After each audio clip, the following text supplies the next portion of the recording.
Aloha and welcome to Wisdom Dialogues with Hope Johnson, coming to you from Lake Whatcom, Washington.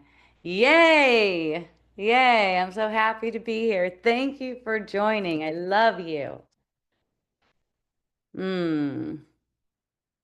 Yes, as you may know, I just returned. This is my first Wisdom Dialogue since I've been back here in Washington. I was visiting Hawaii for 3 weeks and it was so much fun. It was so eventful. Oh my goodness. The patterns that show up, uh, you probably know. I have lots of friends over there, lots of energy, lots of love. It was super soupy and loving and seeing patterns in a fun and playful way. There's not so much of that interrelational patterning when I'm over here at the lake house, I notice. It's just like really mellow. It's uh it's fun that I seem to be in a space where I'm not engaging very much with people. And then when I went to Hawaii for 3 weeks, it was whoa, family members, previous lover, just like, oh my goodness, interacting with my husband Tony again. Wow, it was so eventful, especially in terms of energy at play and getting to see and recognize patterns and not play into patterns. And these are uh, you could say collective emotional patternings. Birdie was sharing on here that whatever is on her mind is not personal. It's not personal to her. It's just collective emotional patterning.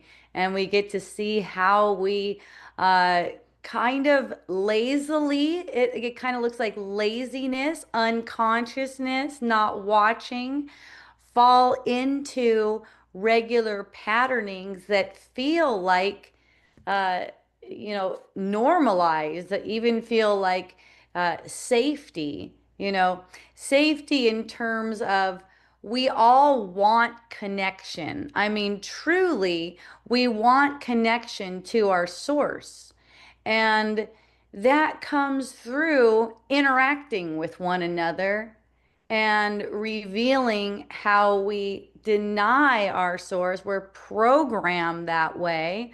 We're trained that way. You can say it's hardwired or ingrained, although nothing is too strong for the light that we are. Nothing is more powerful than the light that we are. It's just a matter of awareness. It's a matter of being aware of these things and willing to see that no one's at fault, no one's to blame, not yourself, not another person, and just objectively, lovingly seeing how you're being invited into patterns and come conscious within that. Right? Come conscious within the being invited into patterns. And, you know, the way we're invited is not specifically in what anyone says or does, it's an energetic thing. So there's an energy play underneath all the words and actions. And when you're seeing the energy play and you're noticing the energy play, most people relate through strategies. They want something from you. They might not be aware of it. Most of them are not aware of it. Okay? Because they're operating from a mindset of benefit and threat still. So there's this undercurrent of what can I get out of this? And you could see these strategies. And in seeing them, you don't get pulled into them, because there's this feeling when you're being invited to play, like that's really exciting, for one thing.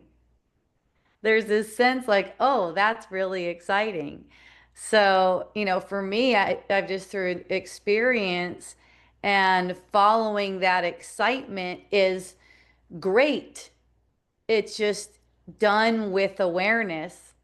And that's what changes everything. It's seeing that any sense of pull or attraction or repulsion in the field, it's all just for seeing. It's all just for feeling and seeing. So basically, you've already succeeded. Like you've already succeeded in life. You don't have anything else to do but recognize your patterning. See? And the people in the field, you've trained them to reflect your patterning. That's all. You've trained them to reflect that back to you. It's not so that you can um, have any certain type of relating with them or any certain status with them or anything like that. It's just revealing to you what you normally tolerate in terms of self-talk. See? So if the self-talk is such that you are unworthy and you're getting a sense of excitement, you're going to automatically believe that that excitement is sourced in the other person that it seems like the pull is coming from. See? So when you recognize that feeling is already in you, it is who you are. It doesn't have anything to do with that person. The love, the you could say ecstatic bliss experience actually goes deeper. And it goes through, it weaves through all of the seeming uh, fluctuations in the energy field. It weaves right through that. So it's not like any feeling is uh, needing to be rejected. And that's been the crux of what I've been seeing lately is when people don't feel this sense of certainty that they are all of this, that they really are all of this, and they lose that sense of certainty that they're all of this every single time, it's because of resisting a feeling.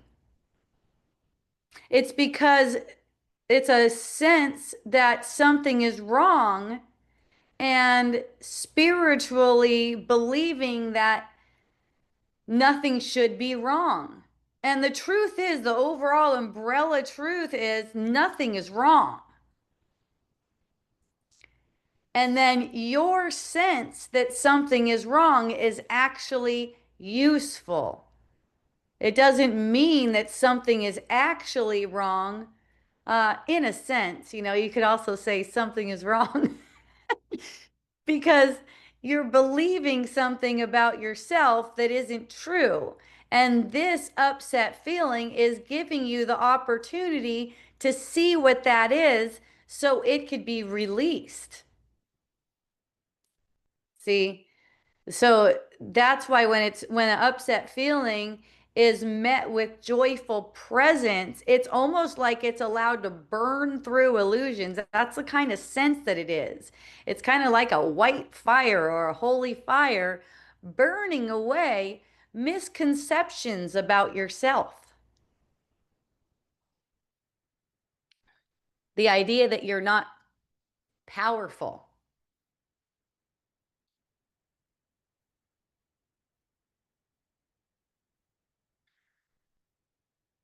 The identity is what gets threatened from seeing the patterns.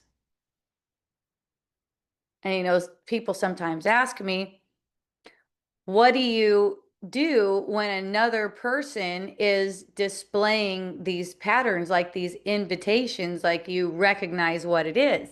And it's the same for me all the time. I'm noticing what's arising in my field and embracing this sense of self that I made, not resisting this sense of self and listening. There's two guides in the mind. One's the ego, one's the spirit, right? The spirit's voice leads to vision. That's where you see yourself and others as, let's say, the risen self instead of as the selves that we made.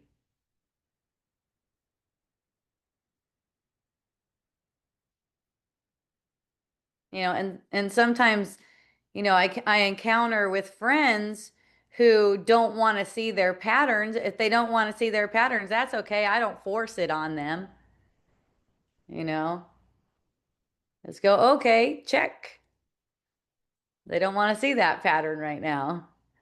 So it's not a matter of moving away from them. That's something that people talk about, moving away from them. I don't find myself moving at all. I find myself being perfectly still and letting the energies move around me. You know, might look like I'm moving physically. That might even look like I'm reaching out to someone.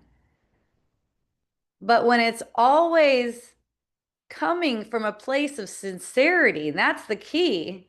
That coming from a place of sincerity, I want to see this in the light of truth. I want to see myself and my brother guiltless. And it's simple like that. You're not wrestling with any anxiety over what you're going to do or say. There's no anxiety about that.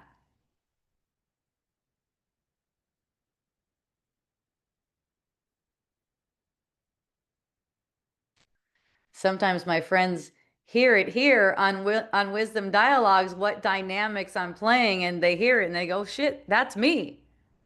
I know it's not really you. And one thing my friends reflect back to me is, yeah, when I'm hanging out with you, I never notice anything passive aggressive. And then I hear you talk about stuff and it sounds like I'm so terrible. Like they're so terrible. And I go, well, that's because there's no judgment in what I'm sharing. I'm sharing patterning. So the reason why when we're relating in person, you don't sense any passive aggressive, that's because there's no judgment about it.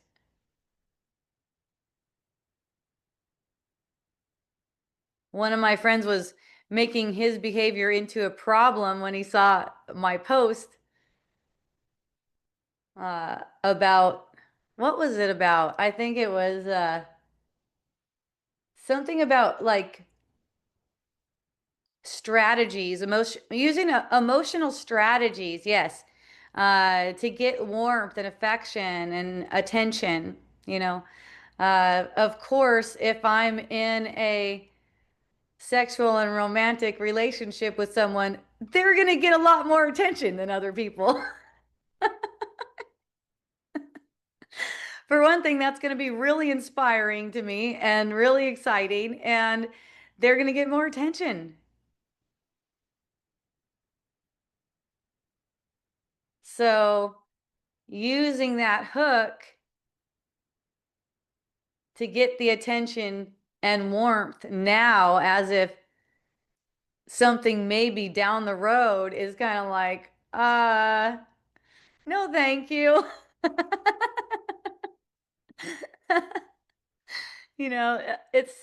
It's not a problem though. And that's what I shared with my friend. I'm like, it's not problematic. Doesn't make any problem in our relationship even. It doesn't make any problem. It's just an energy that kind of like makes me smile And I also notice, and the reason why it's potent for me and why I write about it is because I also notice how I've played into it in the past. I could see that and then not go there again. See, all this is the past repeating over and over again. And this is how we collapse it. This is how we collapse this timeline thing by not perpetuating it anymore. So I'm seeing, oh, here it is. And it's so fun to see too. It's like, yeah, the way we're relating is definitely changing. This pattern is showing me that uh, there's no juice in this. There's no juice in projecting any of these kinds of feelings over there. Not that I'm saying there's anything wrong with projecting those kinds of feelings. I'm not saying that. And you know what? It's involuntary too, because there's hopefulness there. So it's like it sees through. It's like it sees through. This is protective when we could see what patterns are being played because you could see through. It's like, oh, ew, I don't want to put my energy toward that. Doesn't sound good. And so it's kind of like it gets reeled back in, and that sense like there's this chemistry and this energetic play with this person. It comes back into center, and it's really good. It's an awesome energy too, the way it feels. It's way better than acting something out with that person. It's like it goes in, it infuses the spine, it goes in through the heart, it opens the heart so you're more open, so you're not like putting up boundaries. You're more open. You're open to this energetic play, but the boundaries themselves, they're built in by your mind's functioning in this way. They're automatically built in. There's nothing for you to boundary about. Energy is just not going to move in a direction that's hurtful when you can see the exact point where you've been choosing to hurt yourself and you just stop doing that. And sometimes that unravels over time, over repetitive practice and awareness in the moment throughout your relationships. So I would say my first really interesting unfolding, interesting miraculous healing that I witnessed was with my son. I went to visit him in uh, Kahului. Is it Kahului? Wailua. It's above Kahului. Wailua, Maui. I was staying in his little one-bedroom place. Sweet little apartment, cute little apartment, tiny apartment. They're about 2 grand there. I don't know how much they cost everywhere. Um, I haven't rented too many places. But there was this sense I was perceiving that he was doing these subtle attacks. Just these subtle attacks. They're definitely um, they're definitely there, let's say, in my perception, but they were subtle enough to where it's like, not anything to respond to, just watching, right? So he wanted me out there, and that was the big apparent reason for my trip was to go out there and help him sell his car back to the dealership. Apparently, he needed my signature for that. So we did that on the last day. The rest of the days he was working all the time. I was just seeing him in the evenings. I was hanging out. I was having a great time, of course. Um, and the last day the last day before the full day we were together, the night before, we went to the dealership to turn the car in and get money for the car. And at the dealership, I questioned the paperwork. The paperwork seemed kind of strange. So I asked my son, I go, did you understand that paperwork? And I let him know the question I had about it. And he's like, oh, why didn't you say something in there? And I go, I don't know. It's your deal. It's your money. Maybe you want to handle it. And I go, if you want me to mom it up, I will. He's already 24 years old. You want me to mom it up, I will. And he's like, okay, yeah, yeah, mom it up. He wants to make sure he gets the deal done right. So I start to make a few comments and ask questions. Go, hey, this normally is like this. When you have a contract, you actually have the amount on the contract, the total amount, and not just the payoff amount for the car. And then the man started getting kind of short, and my son goes, "Oh no, no, no, no, no! I don't want to make any waves." So we go out and we start talking about it, and he goes, Mom, you know what? You're just pretty rude when you're in public. And I'm like, oh, really? That's usually not the reflection I get, but that's what. Tell me about that. So he said, yeah, I notice everywhere we go, the way you treat staff, the way you treat people, wherever we are, it's like you're entitled. It's like you're entitled to something. You just make them give you the service that you want. And yeah, it's not very selfless. So those are the words too. And I was like, oh, okay, well, that's interesting. So my perception is that whenever you're going around, you're afraid of people not liking you. So, you know, I'm not in charge of anything that I say. It just automatically rolls out. And I just bless everything everyone else says too, because it's just so fun and so enlightening. So then I notice the energy shift when I say that, because now it feels like, maybe there's a sense of he's being attacked, right? I'm noticing an energy shift. So I'm like, okay, I noticed that. I immediately downshift. And the way I do that is I just notice my breath and recognize that everything is going awesome. Nothing is going wrong. Everything's coming to the surface to be revealed in love, right? So my son also, he grew up with me.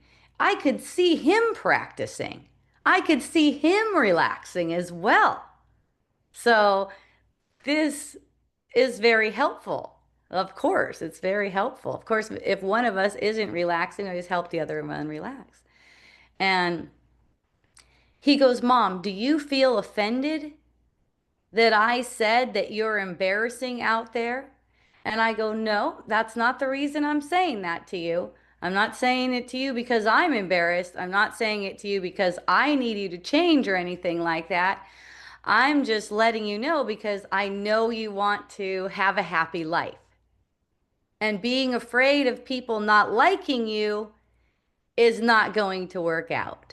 So then that led into a conversation about the difference between kindness and doing nice.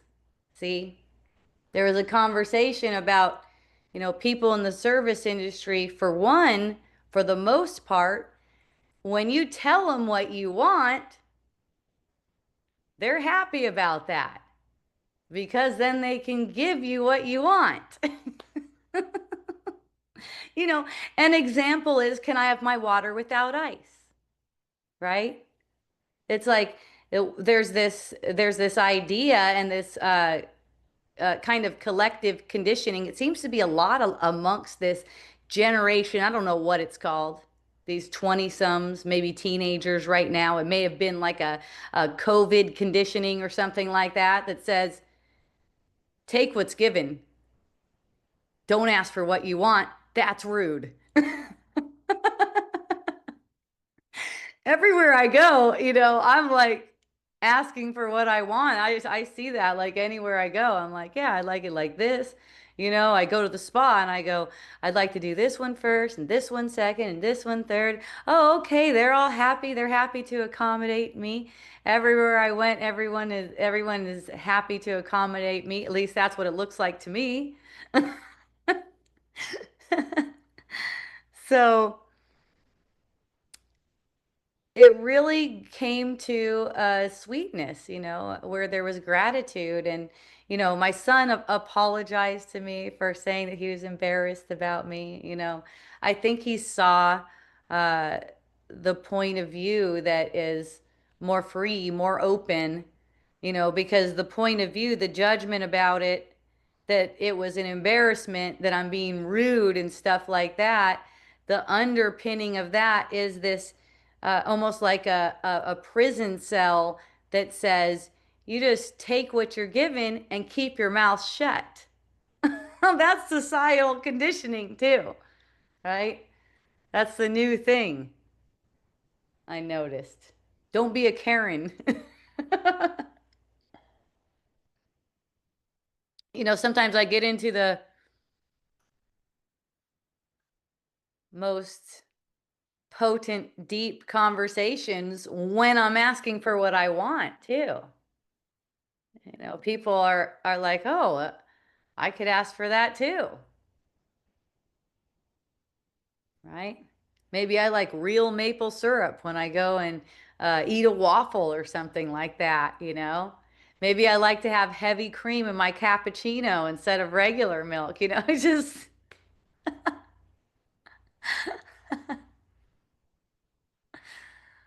apparently I don't do the cookie cutter stuff. That's not what excites me the most.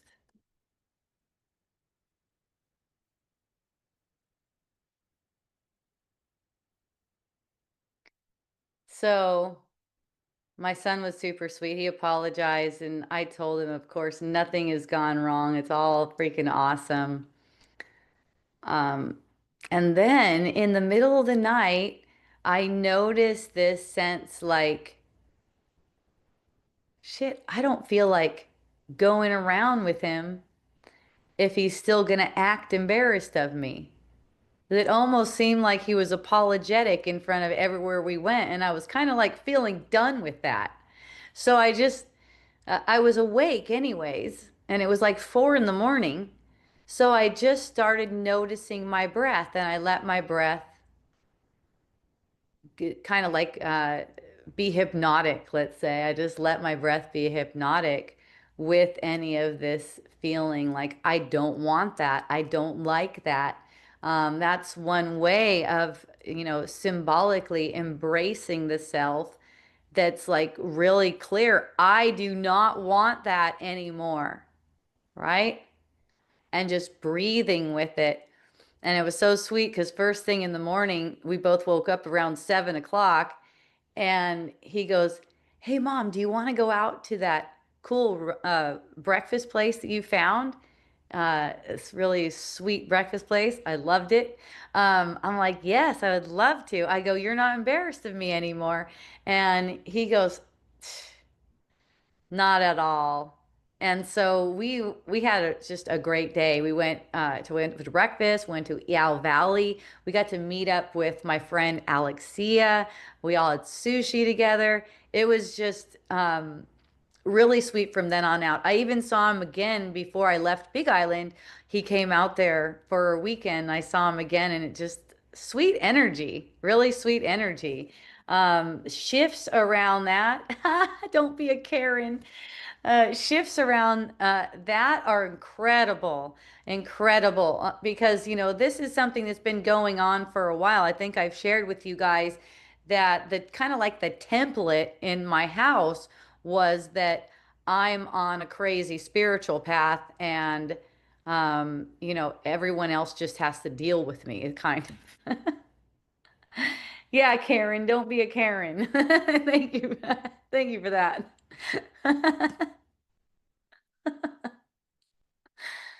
So that seems to be right now, the relationship with my son, with the relationship with my son, it actually seems to be healed. He also brought up how I talk about him on my show, like I'm doing right now. We had a conversation about that. And I just told him, I know that's not easy. I know that's not easy. The thing is, that's what I'm called to do. I'm talking about my relationships. I'm talking about my experiences. If you happen to be my son, I'm going to say it's my son because that's relevant for people. It's not that the specifics are meaningful, but when you show it in a way like this is the nature of the relationship, that's your son, that's your adult son. Right. So we had a conversation around that, and he saw it. I go, it's not really different from like a stand-up comedian doing their thing and talking about their family. I talk about the people that are in my experiences, and that's it. That's just what I'm called to do. And so you don't have to relate with me. You don't even have to relate with me. I'm not demanding anything. I'm not saying you have to accept this about me. I'm saying I accept this about me. This is the way it is. My experiences are going to be used to show how to undo these patternings that we've given ourselves that make time spin around and around forever and prevent us from seeing the truth, prevent us from seeing our reality that's been created for us. I've been shown that this is my ministry. And it's not for me to attain anything.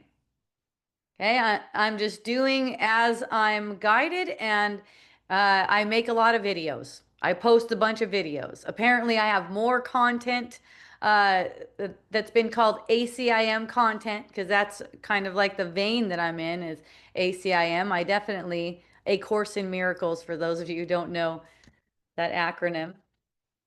That's been my main teaching. And on Wednesdays, and coming this Wednesday, and probably very consistent for several months now, I will be diving deep into A Course in Miracles, which I've been doing since last year. We're on chapter 3 somewhere. So this has been my main practice, and these kinds of videos with basically all these different, uh, typical the energy plays are typical. The specifics aren't really important, but these energy plays are typical, and seeing how we can come together. And what I've been noticing with my family, because it's been super tumultuous with my family over the years, definitely settling a lot more as of recently. Of course, with me exiting the household, that brought up some different energies and projections and stuff like that to see through. Um, but because of the practice, because of the experience ongoing with basically managing energies, I don't even know if that's the way to say it. That might not be the right term, but these energies are flowing and fluctuating and changing, and being with the changeful flow of the energy with a person, holding it like that, it calms everything down.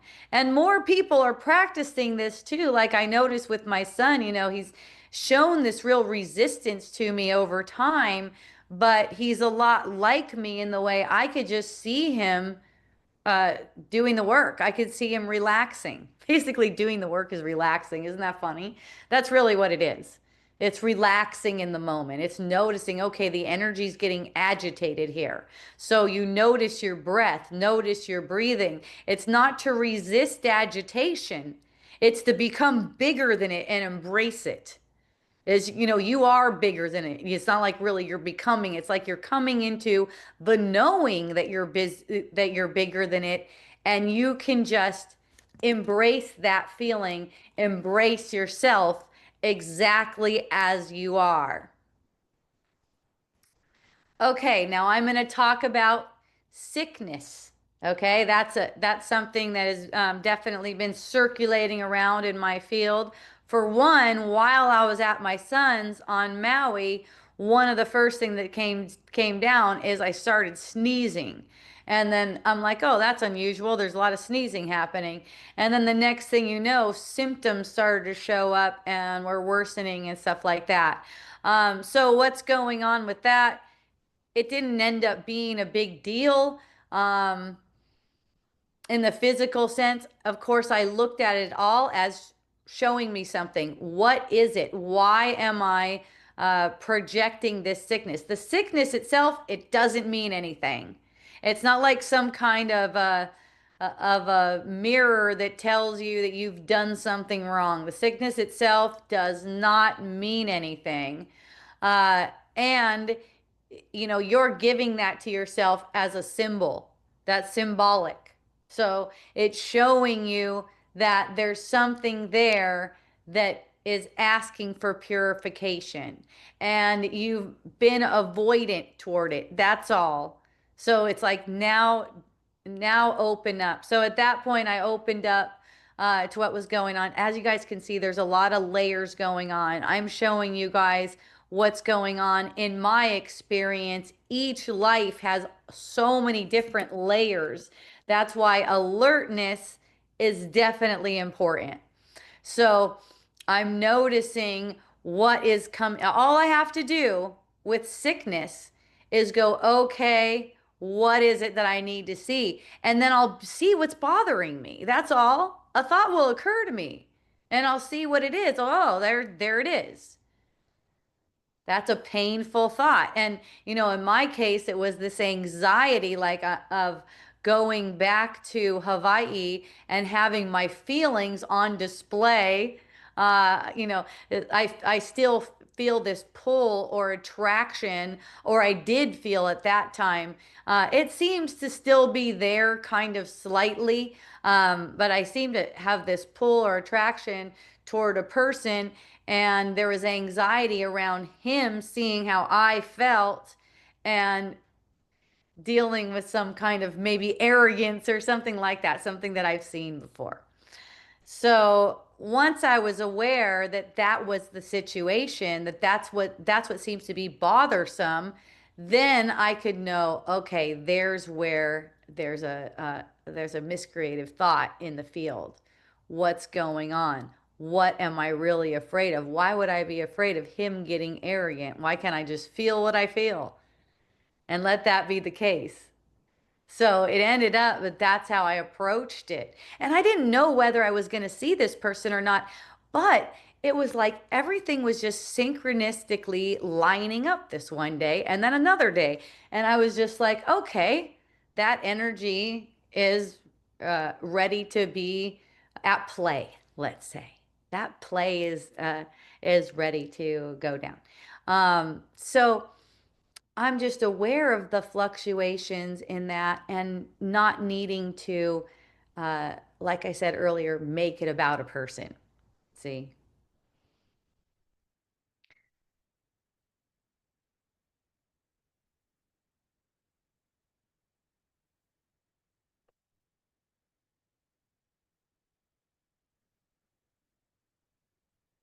So by the time I arrived over on the Big Island, it felt easeful. Whatever it is that comes up, it's just going to be embraced as it is, and nothing has to be managed. No outcome has to occur, anything like that. See?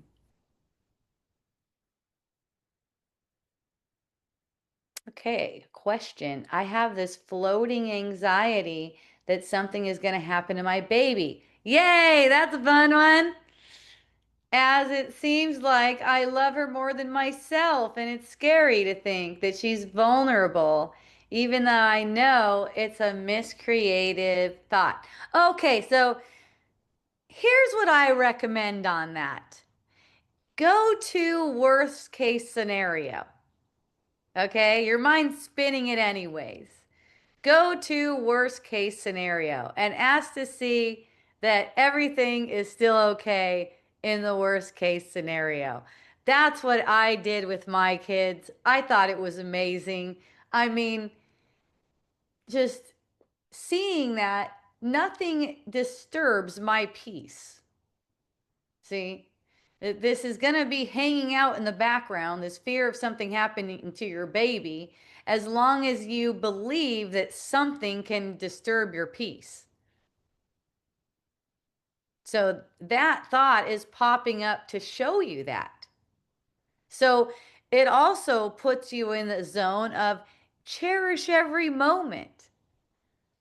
This is not meant to last. It's so fleeting. You could look at this, you could look at it like this, especially at the stage of a baby.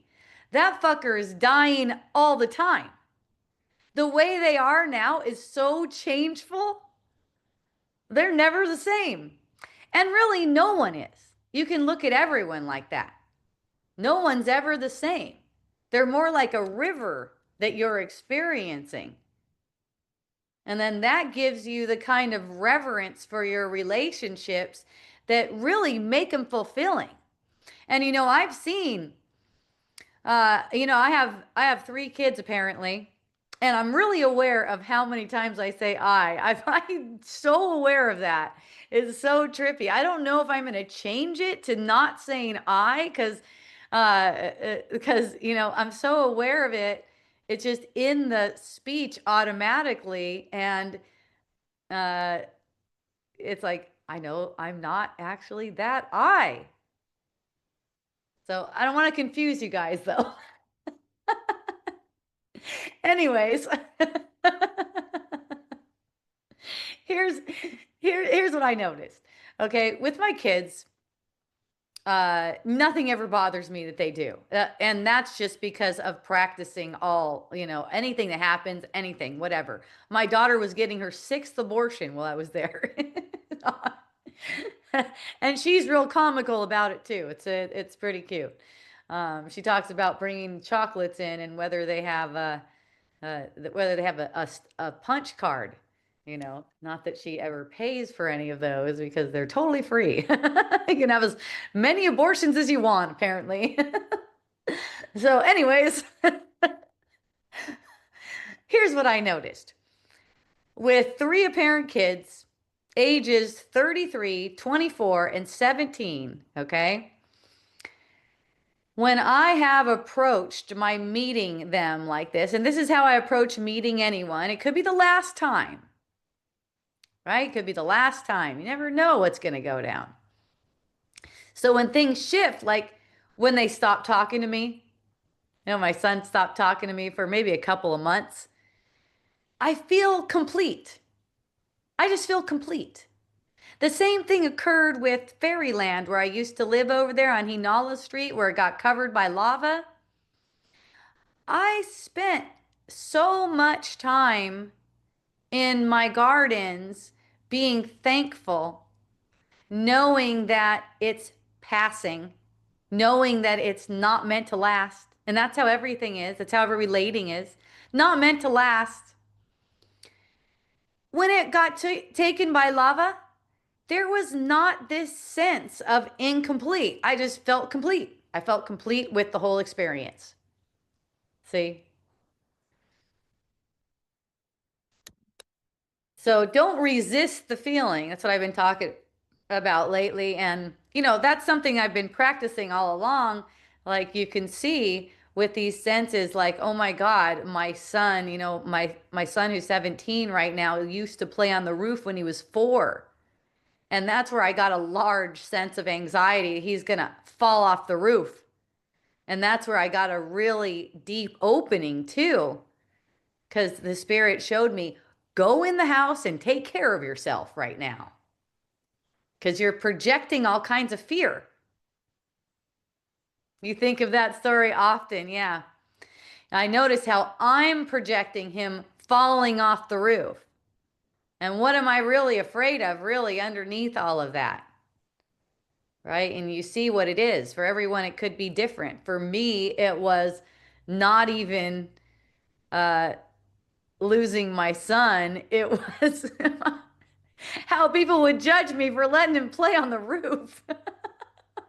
That was That was the best. That was awesome to see.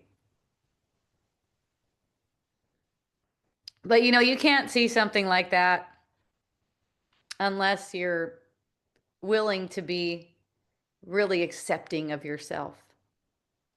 You know, most of us aren't accepting of ourselves enough to see what's going on.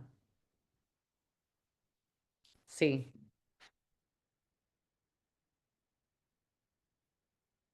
we can't see what kind of strategies and manipulation is being played through our own consciousness because we're afraid of being that. We're afraid of being something vile. The ego is vile. That's how it is, but that's not us. Only reason for these bodies is awakening this mind, awakening this one mind. It's the only reason for them. Thank you, Karen. Thank you for being here with me. I love you. She said, I love your candor. Don't know what that means, but it sounds awesome. There's so many words with so many different meanings. Gosh, it's so fun. I feel the love. Thank you. Thank you, Karen. Ah. So I got to stay with my friend Marina, which for that time was just like, oh my gosh, I get to stay with Marina. So fun. Um, when I spent my week with Blaze. Blaze is that's my son's name, by the way. He's like a straight arrow kind of guy. He doesn't drink any alcohol. He doesn't smoke any marijuana. He smokes a little bit of vape now and again. He'll buy one and then throw it away, and then buy one again and throw it away, like that kind of vibe. So I wasn't having any ganja or alcohol that whole week. I just kind of like adapt to whatever situation is occurring. However it is, it's like however it's easeful. And then I get to the Big Island and I'm staying with Marina, and Marina just has all the ganja. She rolls me spliffs. The next thing you know, I'm having spliffs, and down there, it's a totally different vibe. Going to the beach every day, doing block therapy with Marina, and going to the beach every day, and going dancing. Um, Having amazing dances. Wow, what a blessing to be in a dance community or just to visit it. That's fun too. Everything seems to get a little bit more hush as you're there in the same place all the time. But when you just go over there to visit, wow, that's exciting. Going to a dance community. Oh, thank you, Caitlin. Ask me anything you want. I love it. Um, so definitely felt the vibes of just some sweet connection, some sweet dances. Got to hang out with Billy and Casey over there. They're the ones whose house I'm staying in over here, and I will be staying in their house over there um, come July. No, no, not July, May. In May, I'll be staying over there. So I'll be on the Big Island May to probably beginning of October when I'll go to Sri Lanka, I think. That's what it looks like. So just cruising around these different places, whatever it is, and watching what I do get into in the different places. What does come up? What kind of luxurious things can I explore? I love luxury, apparently. Living on this lake is definitely luxurious. I'm so grateful to be here. It's cave time all the time, pretty much. So, anyways, I was out in the field where it is just kind of uh, loud. There's people, there's events, there's all kinds of things going on. Going and meeting with different people, doing a couple of wisdom dialogues over there, going out to eat with people, going to the beach, having a big party like that. Um, yeah, super relaxing though, just because there's always a willingness to relax into the presence, the truth of what is. The farmers markets, um, hugging everyone, meeting everyone again. So much fun. Out in the jungle at Leia's place, meeting my sweet community where I first started Wisdom Dialogues, getting to hang out with them and spend the night with Leia too, seeing through some different things with Leia. That was so much fun. She opened up to me so much that night. It was just, there was just such a breakthrough there. Um, in seeing patterns around trying to protect the body. That's a really wonderful thing to see. It's like, it's not saying you can't do something to protect the body. It's just in recognizing that what you are doing is a magic trick. And what is attacking the body is not these things in the world, it is our thinking. It's only always our thinking. So, this sincere willingness to get back to recognizing what thinking patterns we're being invited into and what thinking patterns we're playing into gives us the ability to transform, basically transform. Anything that seems like it shouldn't be there, let's say. I was really inspired by the Masters of the, I forgot what it's called. There's a book series called like something like the Masters of the Middle East, or I don't know, something like that. Anyways, I was really inspired by their testimony about being with these enlightened beings who didn't have to have anything on them that they didn't want, not even dirt. They didn't need to take showers. They didn't need to have any aging on them. They didn't need to have any scarring or any kind of deformity either. So these things that we seem to see, they're only an effect of miscreation. When we're only seeing them as an effect of miscreation, we're actually undoing what's making this. You know, this takes willingness. It's a certain let's say it's a certain humility and willingness to see beyond what's appearing now. It's to have that vision. Birdie says life and teachings of the masters of the Far East. Thank you, Birdie. That's very helpful. Yes, that's the one. Um, and when I read that, it resonated with me so deeply. I was like, that's what it is. And you know, it's like we just haven't seen it to that point yet, but we will. It's actually it's a matter of willingness, not a matter of time. Time is given us for our willingness, right? So when we seem to think that things affect us, things in the world affect us, like let's say gravity seems to affect us, right? It's like you can respect gravity while still recognizing that that's a limitation you gave yourself. You see what I mean? It's like respecting that there's no ocean really. You know, it's all made of energy. Can't really drown anyone really, but you still respect it, right?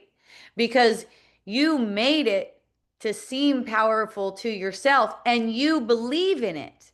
That's why it seems to be there. See, so undoing belief takes a certain kind of denial. It's not the kind of denial people use when they're spiritual bypassing, though. It's not that kind of denial,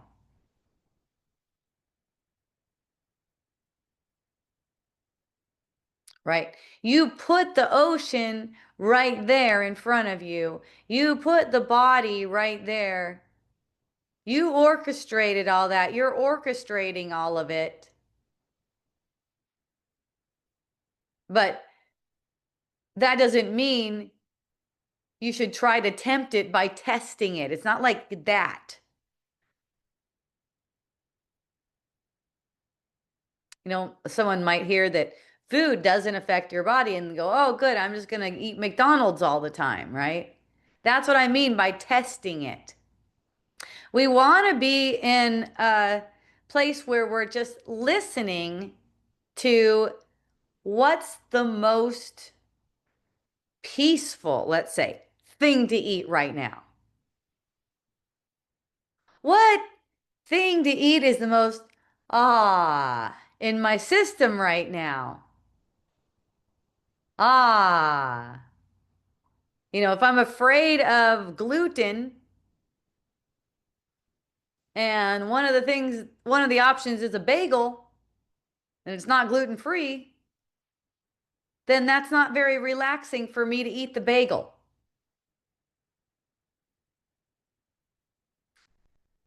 That doesn't happen with me, by the way.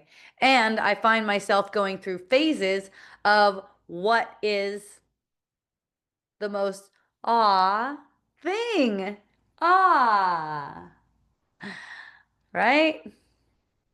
Apparently today it was bacon with eggs and mushrooms. Mmm.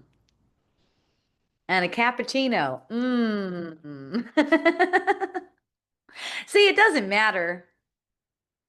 It doesn't really matter because when the listening is strong, whatever you seem to consume is the right thing to consume. And if you seem to get any tummy ache or any kind of sickness from something that you ate,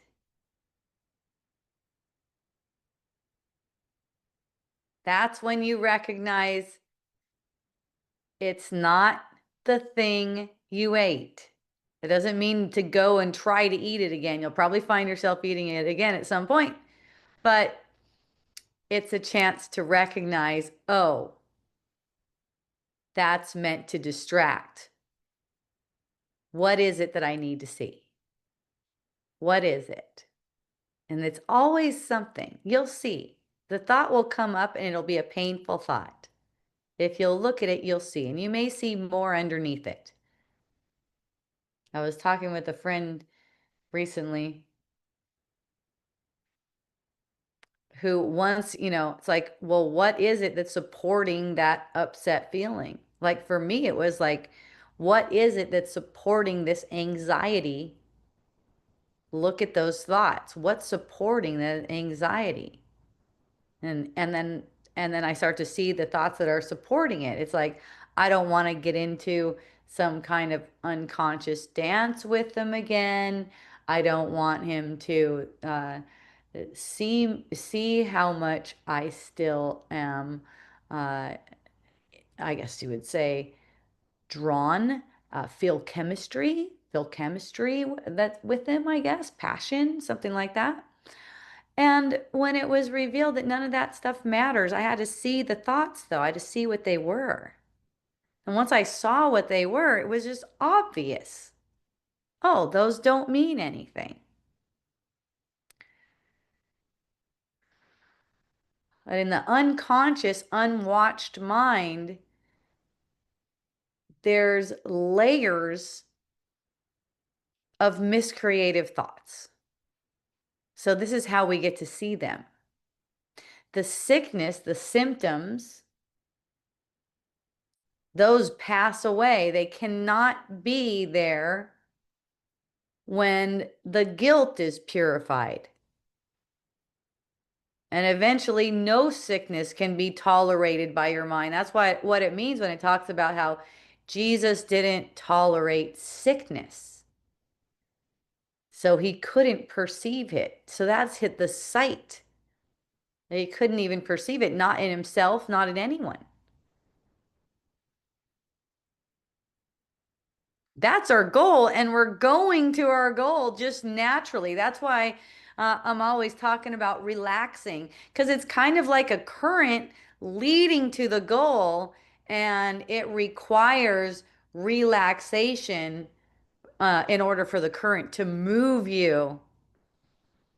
It requires relaxation. Also, if you're not willing to relax, it's kind of like you get tore back by those currents because that unwillingness to relax makes the currents uh, feel strong.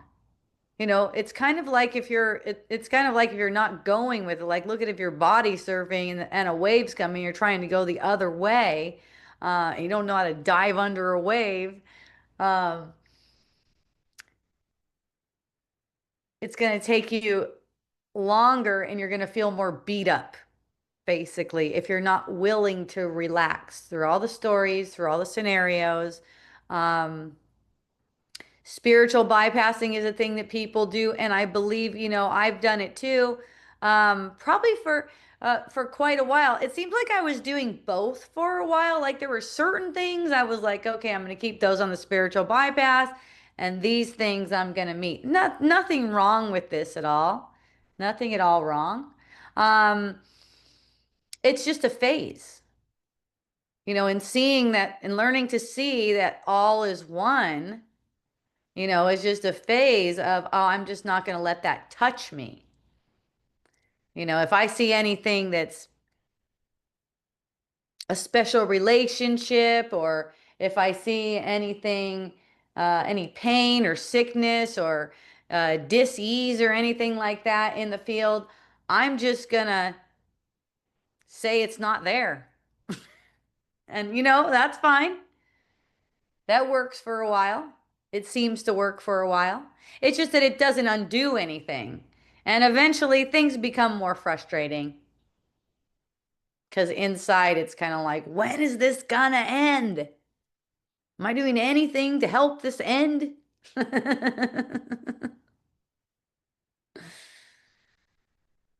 because we want to meet it. We want to meet the world as it is, as we've made it with the projections as they are. And, when there's no blame in it, you can look honestly at the patterns that are being played. These are dynamics. When we're talking about relationships with people, these are dynamics that we're playing. One of my friends asked me, well, I see this person playing, they're obviously playing a game. And what should I do? Should I bring it up to them and tell them about it, or is this just my projection? That's one of the things that gets tricky for people. It's like if I have a perception of someone playing a game in my experience, is it just my projection? Right? It's like yes and no, yes and no. You don't see them truly. What you're perceiving is their self-image, and you can perceive their self-image, the self-image through that they made through the lens of the self-image that you made for yourself, and witnessing that, right? That's the one with all the judgments, all the shoulds and shouldn'ts and rights and wrongs and all that. Or you can actually view the patterns, view the dynamics that are arising with Christ vision. See, that's different. That's not saying anyone should be held accountable or anything like that. They may want to hold themselves accountable. That's not up to me. If they want to, they can. It's not any kind of pressure in that regard at all. And whether or not they hear about it or it's brought up to them, that's totally up to what's the most helpful in the moment. So I don't try to decide. I don't try to decide what they need to hear. I don't know what they need to hear. I know whatever it is that I seem to share, they definitely need to hear. That's how that goes. But in the moment, like I'm not trying to strategize. And this is what A Course in Miracles talks about when it says miracles should be involuntary. So we're not strategizing on who needs a miracle, what form of miracle they need, or anything. So then there's just allowing the words to unfold just as they do. If they do. It's not necessary. It's not necessary to say anything unless it feels guided. And if you find yourself saying anything that doesn't feel guided, that's also perfect. Okay, it's still guided, it's just guided by the ego. When you get the sense that it doesn't feel guided, it's likely that it's guided by the ego. Not all the time.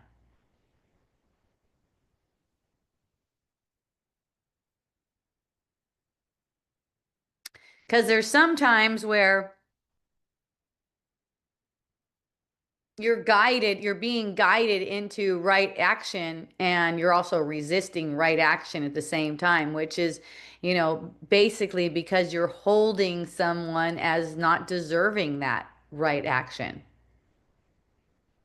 not deserving that blessing, you can say.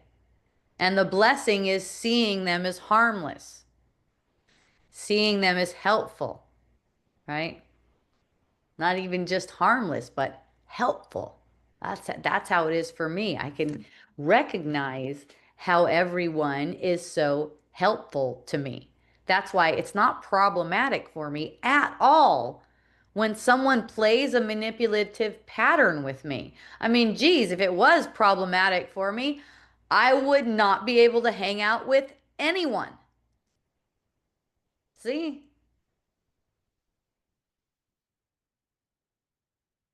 And the reason why I could see too when someone's playing a manipulative pattern with me is because I could recognize the manipulation that arises in my mind.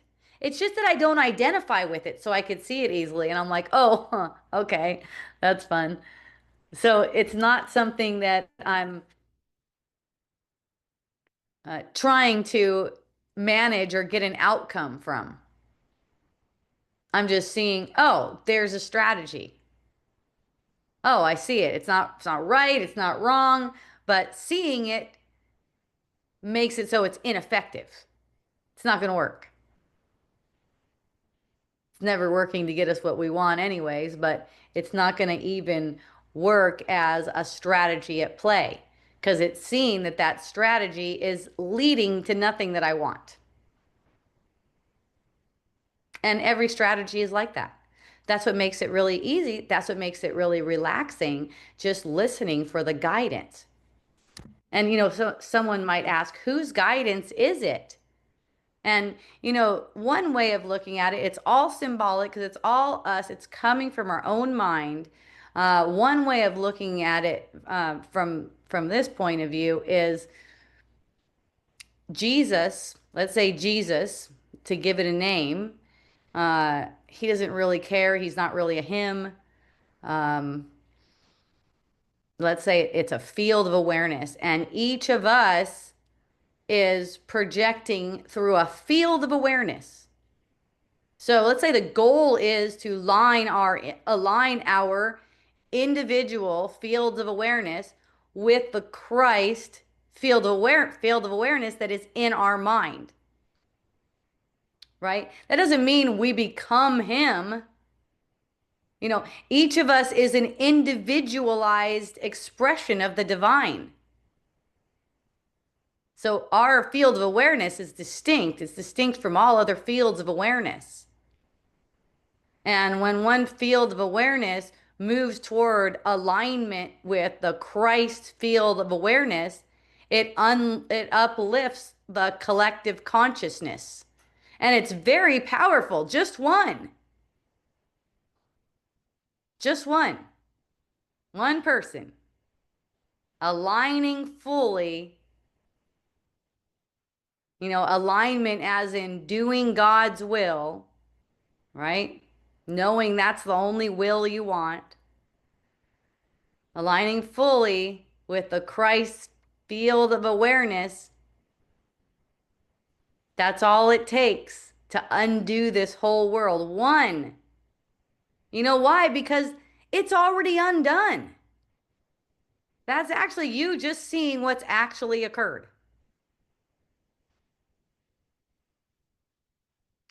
So speaking of collective consciousness, um,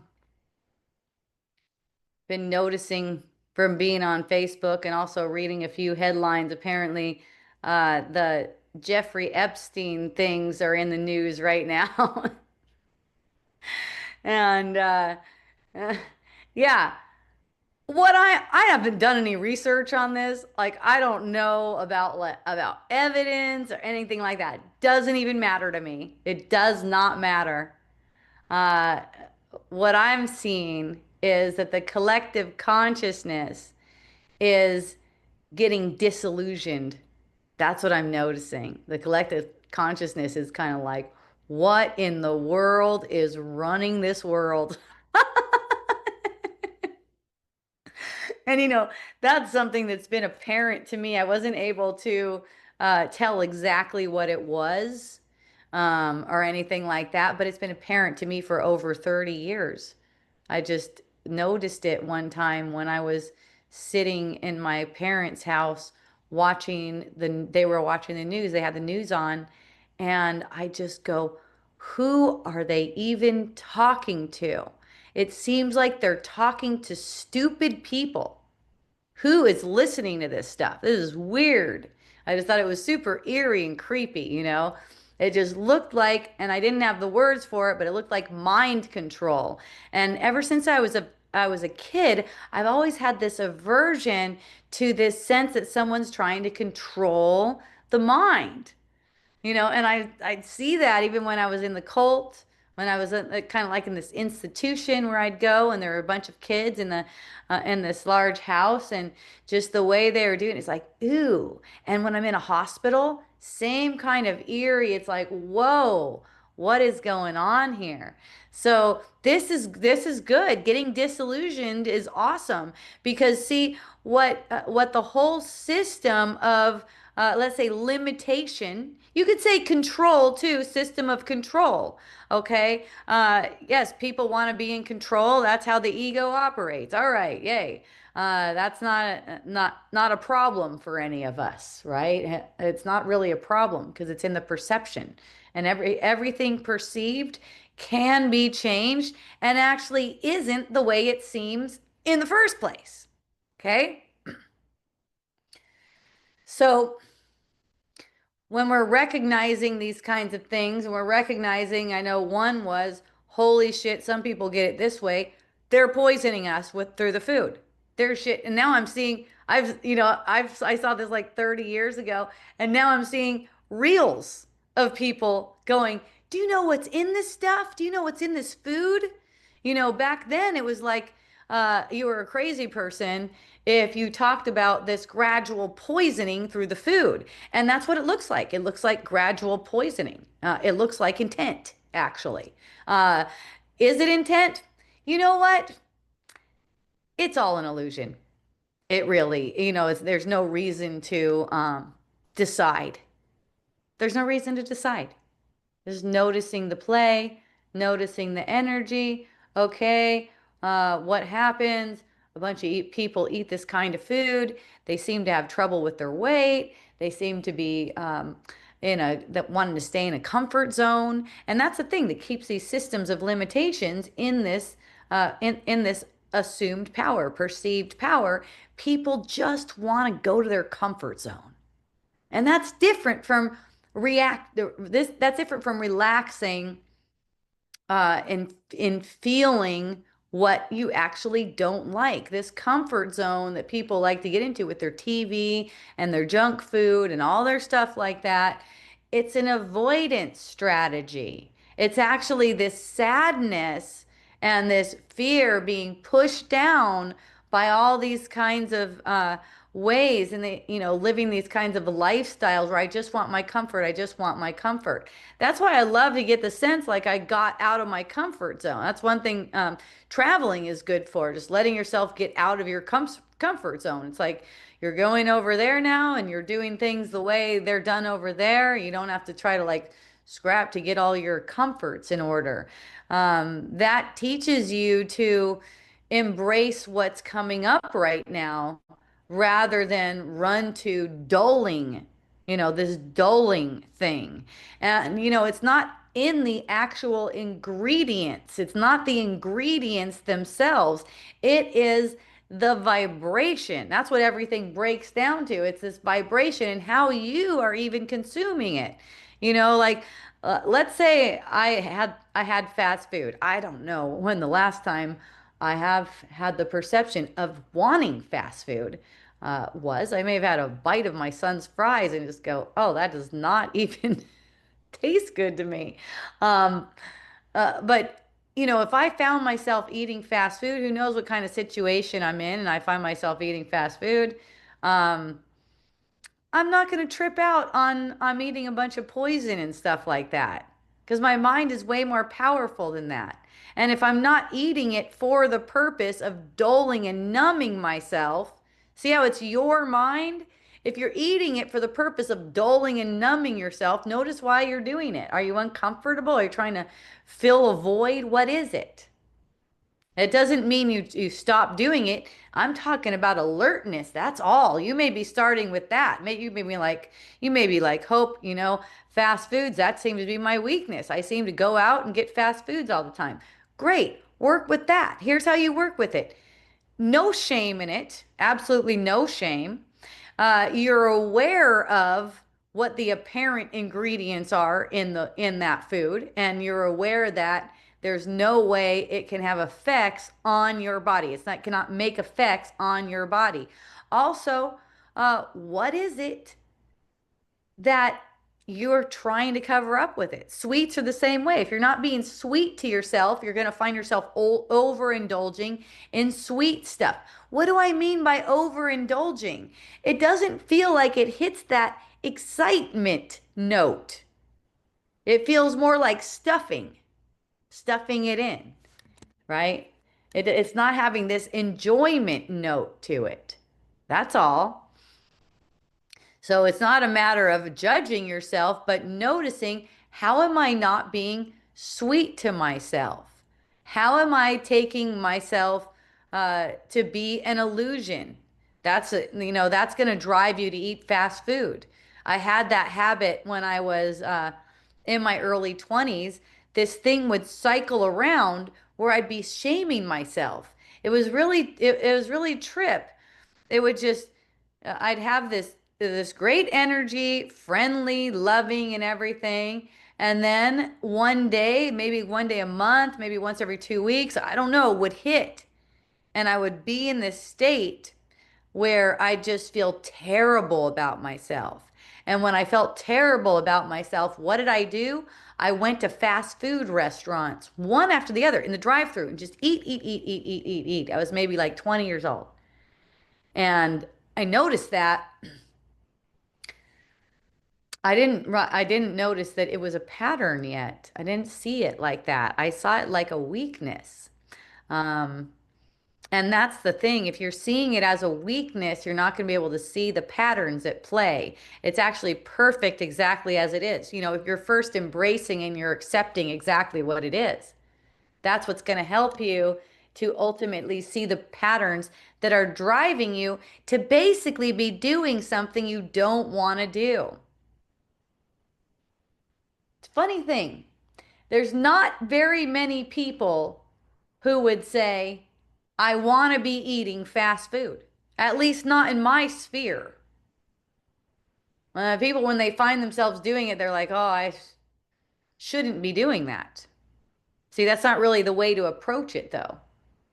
You approach it like, this is perfect for showing me what I'm not allowing for myself. You're not allowing something for yourself, and it's just in thought. Like, and it's funny how the sabotage is because I'd be down on myself in the first place. I lived in Orange County, so my body was never good enough, apparently. Apparently, that's the kind of mindset that lives in Orange County, California. Your body is never good enough. It does not matter how fucking good you think you got it. It's just not ideal. It's not quite ideal. And guys will tell you that. It's just not. If you think that your body is ideal, they'll let you know how it's not ideal. So, anyways, that was my perception. You guys might have a totally different perception of Orange County. That just occurred to me. That's my experience and perception. So, so it seemed like my body wasn't ideal. And what would I do? Go eat a bunch of fast food, which seemed like it was going to make me fat. So it's like a perfect sabotage. And it's so making illusions true. Look at that, right? First, my body isn't ideal. And, it was all in me. I could have seen that my body is ideal, but I didn't see it back then. Your body's always ideal. It can't be another way. So, uh, so not seeing what the truth was that there's nothing wrong with my body. I would get pissed at the dudes. I would split. I'd be like, "Oh yeah, you got comments about my body? That's the last time you see it, fucka." And I'd leave. They wouldn't even see me again. That's also a densely populated place, so it's unlikely you're gonna run into people unless you need to, of course. Um, but I would many times not see him again.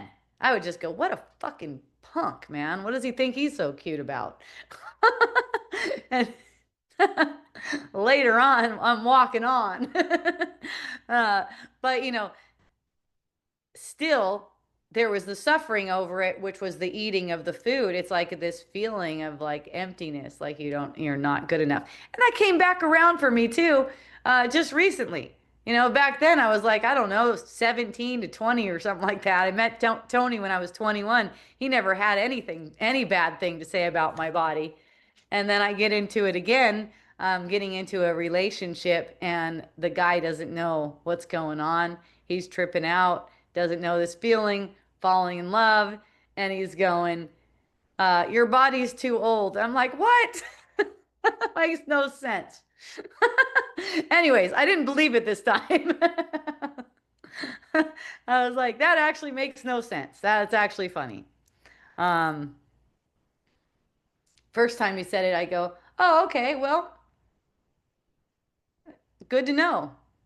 We don't need to engage like that anymore." And then the story changed. And it changed and it changed and it changed again. But, you know, looking at it, that didn't have anything to do with my body. It actually didn't have anything to do with it. It was just something that was a pattern that I had played that I needed to see again and go, no, that is not really true. That actually makes no sense. And, it's like, but the evidence is there. You're 14 years older than him. You got wrinklier skin than him, but the evidence is clear. No, that shit doesn't matter. We're just like energies, and these dynamics are at play. They're bringing things up that need to be brought to the surface.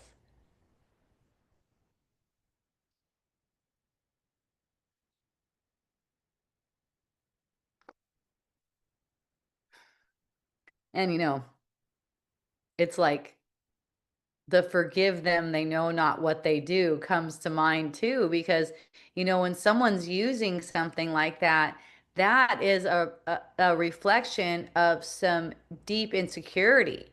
You know, Compassion arises naturally for the sweet dudes I interacted with in Orange County. What were they going through that they needed to judge my body and how I needed to lose 5 pounds? Right? What kind of conditioning were they going through where that was like an outlet for them? So they didn't have to deal with their own insecurity. That's what projection always is. And I didn't get it at that time, but one thing that I knew about myself is I was not into making anyone feel insecure about their physical appearance. So I didn't get it. I'm like, what is wrong? Just to try to by the way, your body isn't ideal for this. Really, that actually makes no sense to me.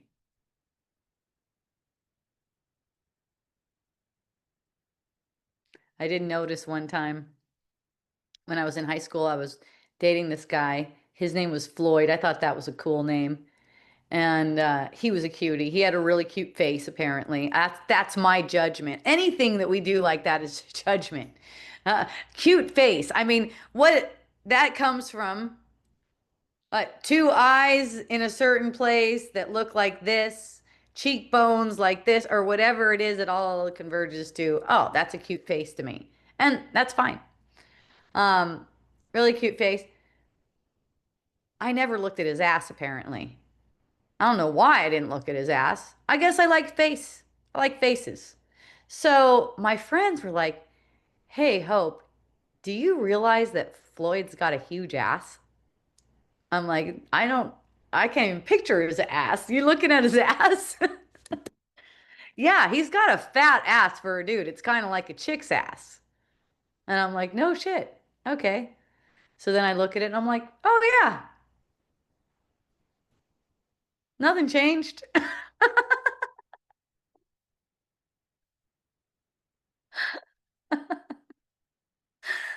It's like that's kind of like a high school thing. It's like, oh, I don't like you because of this. Oh, I don't like you because of this. Oh, I don't like you because of this. It's never like that.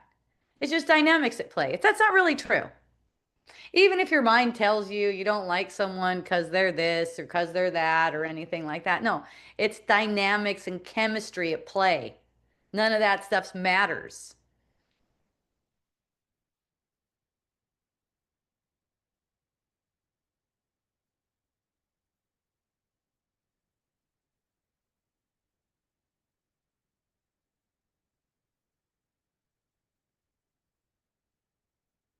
It's the egoic mind that likes to pretend like it's something, some reason why it's not time for love right now, really. The ego is always getting prepared to love, and the ego is never going to be ready to love. So people who identify as an ego, they're never going to be ready for love until they're done identifying as an ego. And, a lot of spiritual people identify as an ego. I mean, they're just saying it. I'm not I'm not just saying they're identifying as an ego without like they're actually going, my ego is this. My ego is this. And it becomes an excuse for bad behavior. Oops, sorry about that. Right? I'm just immature, for instance. Seems to be an epidemic of immaturity. And I've had older spiritual dudes tell me that that's just the way it is. I'm like, no, you guys are fucking kidding. That's not the way it is. It's not going to change in this lifetime, for instance. No, that's not the way it is.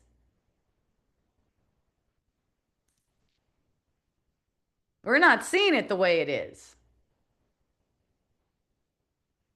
And when we're saying that it's stuck like that, when we're predicting we can't get out of our own programming, you are not your programming.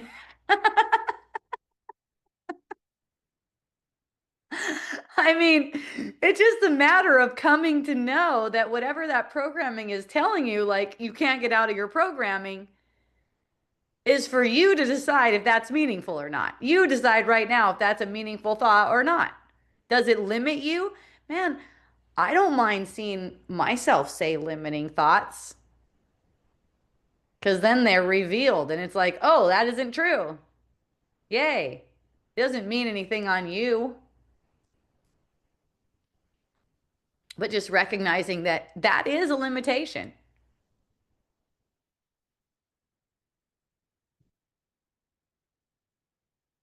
And holding on to that limitation is what holds certain energies in place. It's really insincere to say that your ego is responsible. Being responsible is taking responsibility. Like, Oh, shit.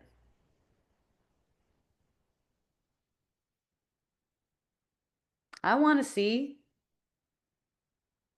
what's making me act like that. It's fun.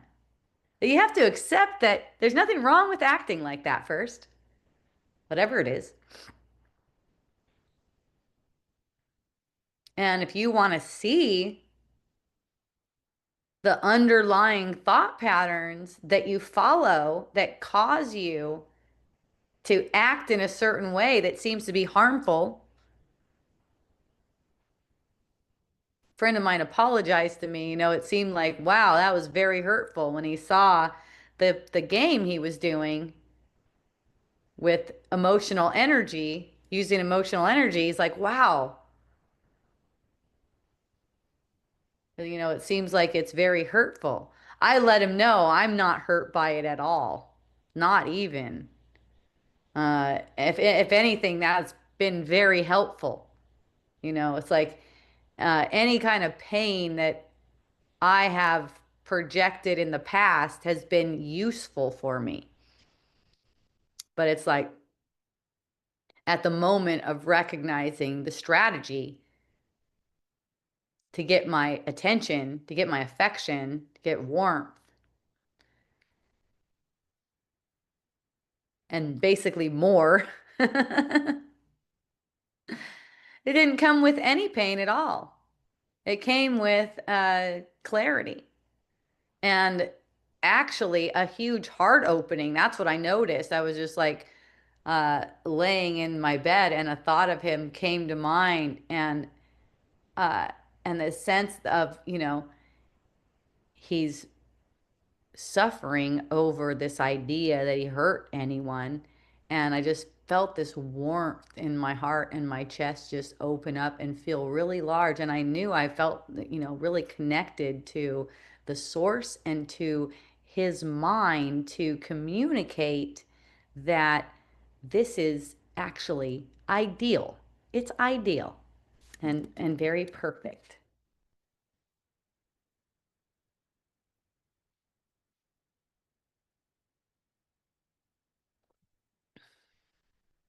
I heard from four dudes for Valentine's Day. That was fun. It was such sweeties. Pictures and love notes and sweet. Really sweet.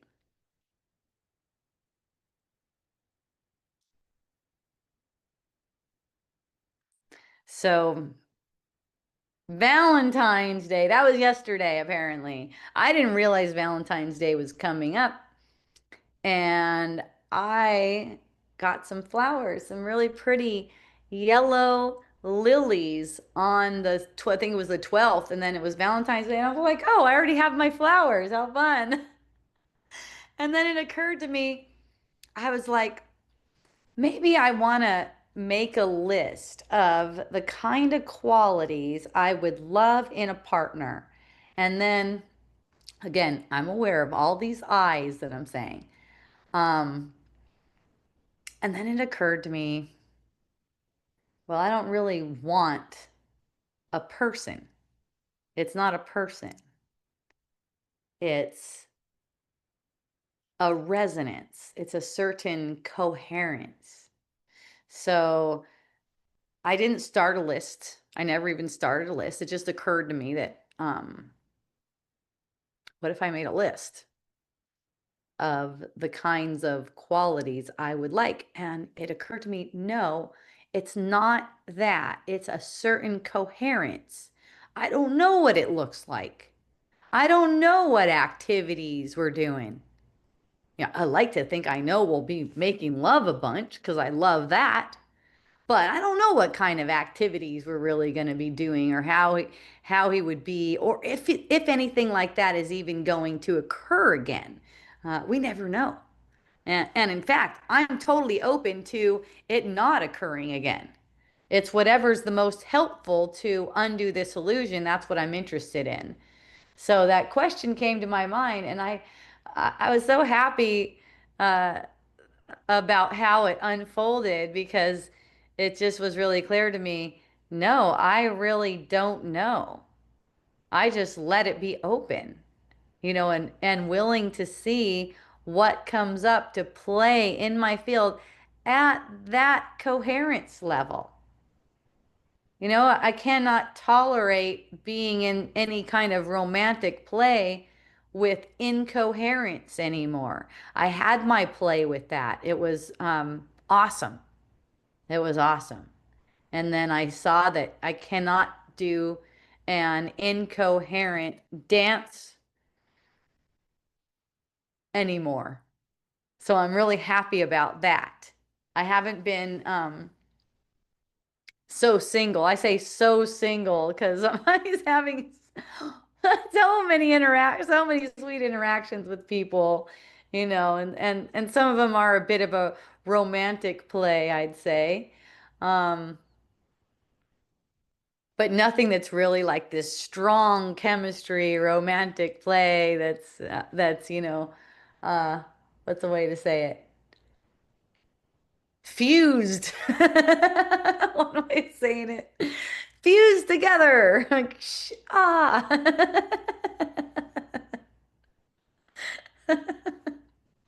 I haven't been this single in a long time and I'm enjoying it so much. It's just um precious. It's precious.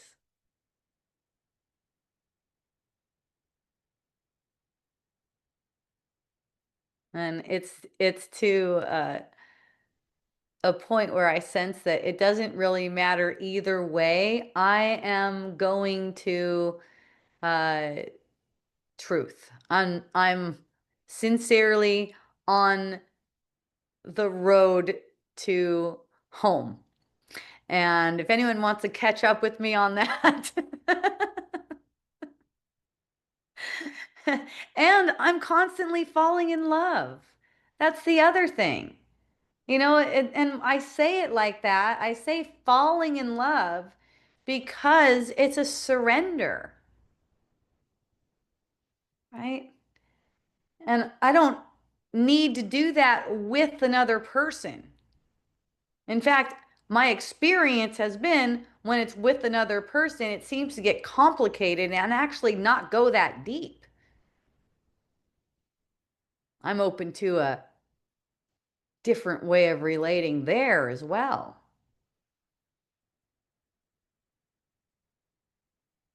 It's like what we have experienced so far. That is not the way it is. So, since I've experienced so far that when another person is in the field and I'm falling in love along with another person, it doesn't seem to go as deep because these different layers start to play out. Well, that's being undone so that it can be like that. It can be like two people falling in love simultaneously. Right? Not being afraid of it. See, the thing is, there's a fear of falling in love. That seems dangerous. That's too close to the truth. The truth, to be in the truth, requires this surrender, sort of like falling. And if you're in a relationship to try to keep it on the surface, that's just not even being sincere about what you're relating is for.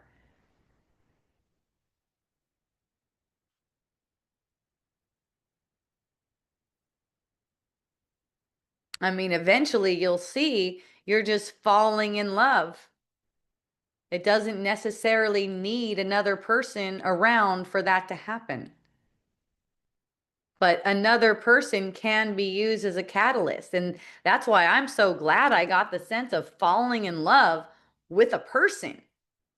Because that was an amazing catalyst. It's like, oh shit, that feels really good. That feels really free.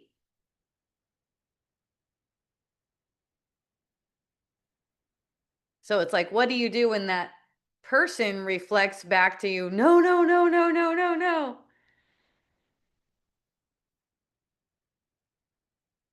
What I noticed was when it seemed like it was going away and it seemed like it was fleeting because it seemed like I fell in love with a person, it was kind of intense because it seemed like that feeling was sourced over there. I knew it wasn't intellectually, but it's like the body sense, the body mind hadn't caught up to that yet. I was still experiencing these fluctuations. But the ultimate question came, and the sincere question in it was, how do I keep this feeling irrespective of what this dude is doing? Right?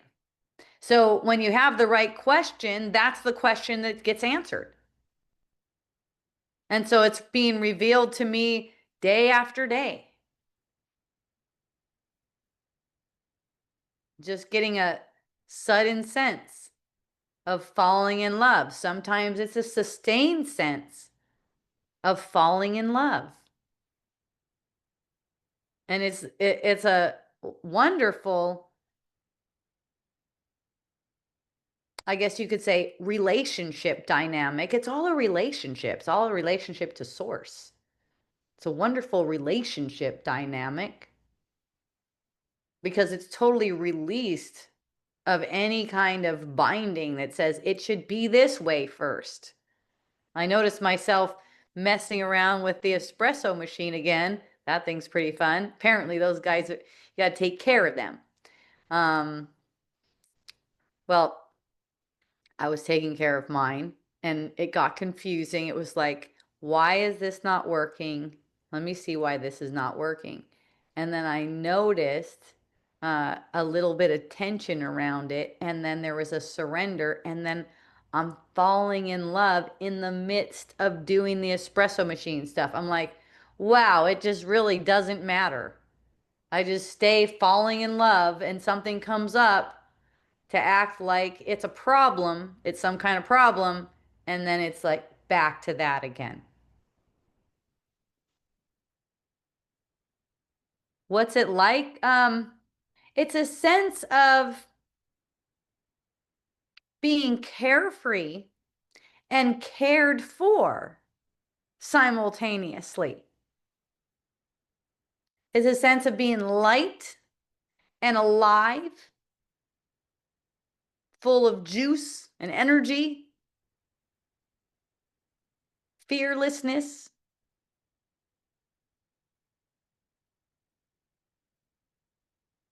Yeah. And that's not to be used to avoid worldly feelings. The worldly feelings are actually to be used as catalysts for the surrender, for the falling in love. See, so it's not resisting anything. It's not trying to stay in that state. It's coming to know over and over again that that is your true state. Coming to know that you can surrender even in this.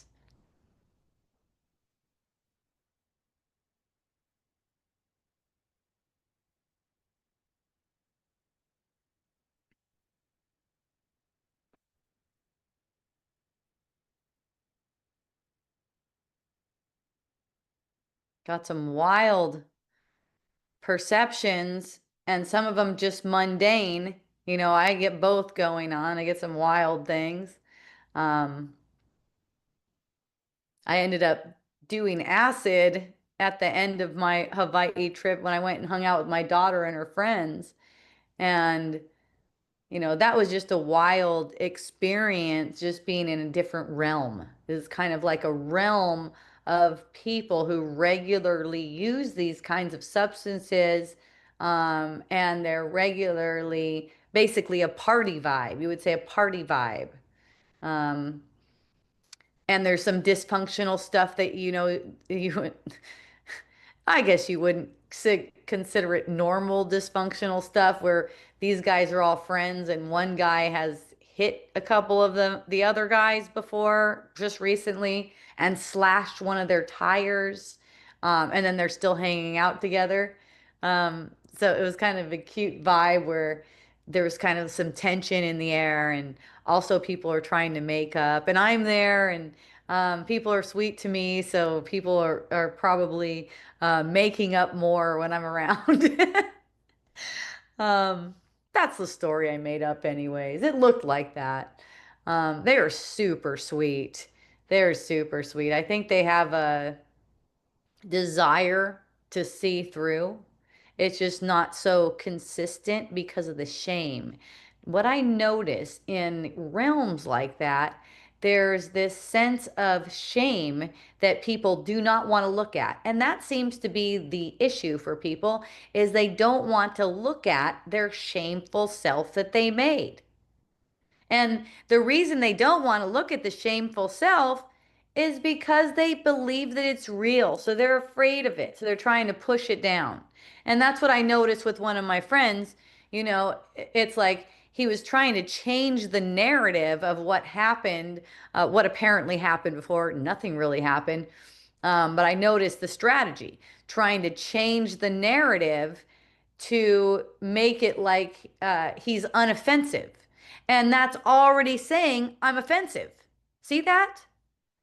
So, so when I noticed that narrative playing, I let him off the hook because he hasn't let himself off the hook. I just let him off the hook. He's playing a narrative that says uh, it was really like this, and it's all an attempt to make that false sense of self look like it's unoffensive. And that's not how it heals. That's not how the false sense of self is seen as false by trying to make it look unoffensive. It gets seen as false by recognition that that's what it is and it doesn't mean anything. Has it caused me to play into harmful patterns? Yes, but that doesn't mean anything either. It's just that I see now that I don't want to play in those patterns. I see that I don't like them. I don't want to play into them. You see how that's different than accusing yourself of being, uh, some people accuse themselves of being irreparable. Apparently, someone was posting on Facebook, Donald Trump said he's never getting into heaven. And I think a lot of people would agree with him on that. The thing is, none of us are different from one another when it comes to our true identity. So there's no one who can't make it into heaven. That's not a reality. As soon as I heard that, I go, of course Donald Trump can make it into heaven. He is in heaven. He never left heaven. He's fooling himself. So you see, this might give you some insight too on what's going on. The people who are apparently running the world, they are confused. They think they're unworthy of heaven, some of them, right? This is a confused thing. And then you hear about devil worshiping and this other stuff. It's just confusion. It's like children. They happen to be running the apparent world, but that is actually an effect of collective consciousness. That's us in our regular, you could say, minute day-to-day lives, not paying attention to how we're playing patterns that are demeaning ourselves and others. A lot of the times in the under the guise of care, of caring, of being a good friend or a good wife or something like that. We're actually demeaning ourselves, and that's what's contributing to this consciousness, right? This fear about what if they don't like me? Huh. Got to tell you guys, I don't know. It seems like more of that has been coming up lately where people are afraid of people not liking them. That's a major handicap. Because then you're going to be using everyone else's perception to try to manage how you act when you could just be listening for guidance. I like how I guess you call them Gen Xers, people in my age group or something, say it. Just like I remember from high school. I was watching a video. I think it was a reel. Slim Sherry is her name, in case you want to look her up. She said, "You know, a lot of people are going to try to put you in a box, and they don't like you when you're out of that box. You know what you do? You take that box and you shove it up their ass." I wouldn't say you shove it up their ass, but you get the point. Letting yourself be free so that your expression can be free, so the spirit can be guiding your expression all the time, means not minding if people don't like you. You still like them. You can't help it. When you're listening to your guidance, you like them automatically. You like everything about what they do and what they share, and you know that they're not having any kind of effect on you. They may invite you into some ego games and stuff, but that's just for fun.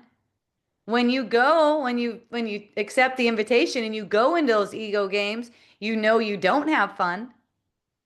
And I've heard from people who tell me, "Oh, but I do. I have fun with them." You're not having fun if you're crying out in anger. There's a voice crying out in anger. Fuck you, fuck you. I don't like this. No, you're not having fun right there. First thing is admit you're not having fun right there.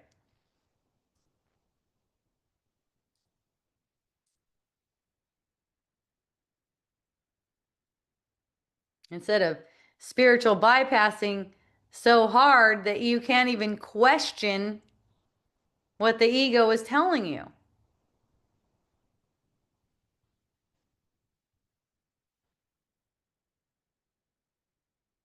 Got to be able to question that voice.